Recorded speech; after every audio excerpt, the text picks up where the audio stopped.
আমি ভাৰত 24 চাই থাকাৰ বাবে আপনাৰ ধন্যবাদ জ্ঞাপন কৰেছি।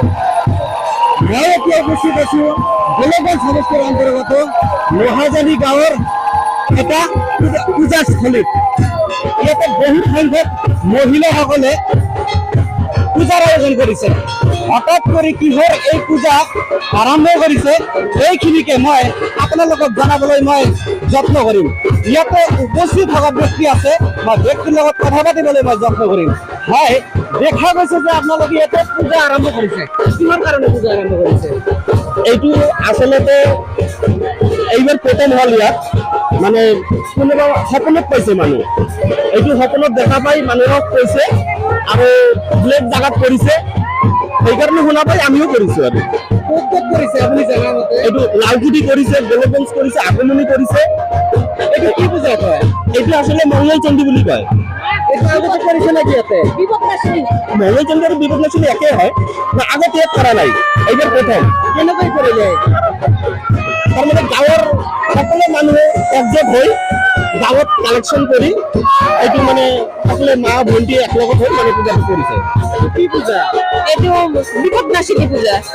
এই পূজার উৎসব কেনেকৈ আহিলে? এটা অন্যান্য জায়গায় করছে, ওইটা শুনে আমরা করছি আর কি। আমরা শুনছি যে এই পূজাটা না করলে দেশের অমঙ্গল হবে, ওই বাপের বাড়ির থেকে শাড়ি আনতে লাগে, ছেলে যাদের একটা ছেলে তাদের জামা কাপড় আনতে লাগে, সব বাপের বাড়ির থেকে ওগুলো আইনে নতুন কাপড় বস্ত্র পরে পূজা করতে হয়।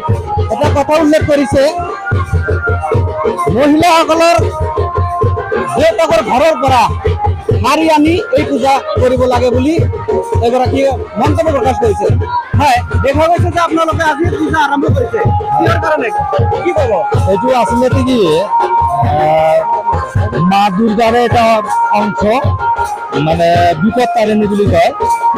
কাৰণ সমাজত বহু ধৰণৰ বিপদ আপদ আহি থাকে, আৰু এই বিপদ যাতে মুক্ত হয় সেইকাৰণে মহিলাসকলে মানে এই বিপদ তাৰিণী পূজাৰ আয়োজন কৰিছে। আমি হয়তো ক'ব নোৱাৰিম, তাৰপিছত হয়তো কাৰোবাৰ কাণত মানে শুনা পাইছে, যি শুনা পাই গাঁৱৰ অঞ্চলৰ গাঁৱৰ যিসকল মহিলা আছে তেওঁলোকে একগোট হৈ সেই শুনা পোৱা কথাটো মানে কেন্দ্ৰ কৰি একচুৱেলি যে বিপদ তাৰিণী সমাজত কিবা বিপদ আপদ হ'ব পাৰে, সেই বিপদ যাতে দূৰ হয়।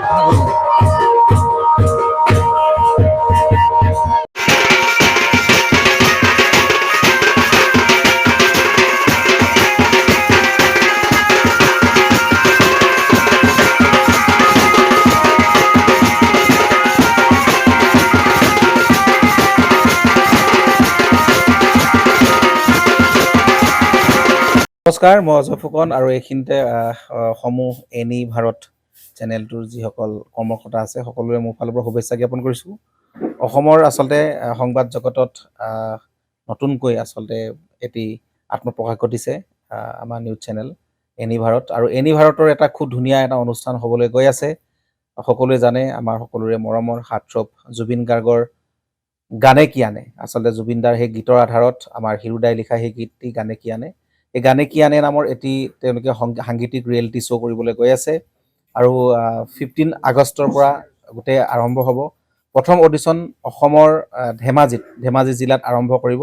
গতিকে সমূহ যিসকল প্ৰতিভা আছে, যিসকলে গান ভাল পায়, যিসকলে তেওঁলোকৰ নিজৰ প্ৰতিভা আচলতে দেখুৱাব বিচাৰে, এই ৰিয়েলিটি শ্ব'ত গানে কি আনে এই প্ৰতিযোগিতাত অংশগ্ৰহণ কৰক, আৰু খুব ধুনীয়া আপোনালোকে সুবৰ্ণ সুযোগ লাভ কৰিব। লগতে ইয়াতে পুৰস্কাৰ আছেই, বিভিন্ন ধৰণৰ উপহাৰো আপোনালোকে লাভ কৰিব, আৰু লগতে এগৰাকী প্ৰতিষ্ঠিত আচলতে এগৰাকী শিল্পী হিচাপে অসমৰ সাংস্কৃতিক জগতত আপোনালোক প্ৰতিষ্ঠা লাভ কৰিব। গতিকে গোটেই অনুষ্ঠানটোলৈ মোৰ ফালৰ পৰা শুভকামনা থাকিল, আৰু লগতে এই অনুষ্ঠানটোত আপোনালোকে অংশগ্ৰহণ কৰিব। আমিও আছোঁ আৰু সকলোকে আমি লগ পাম। ধন্যবাদ।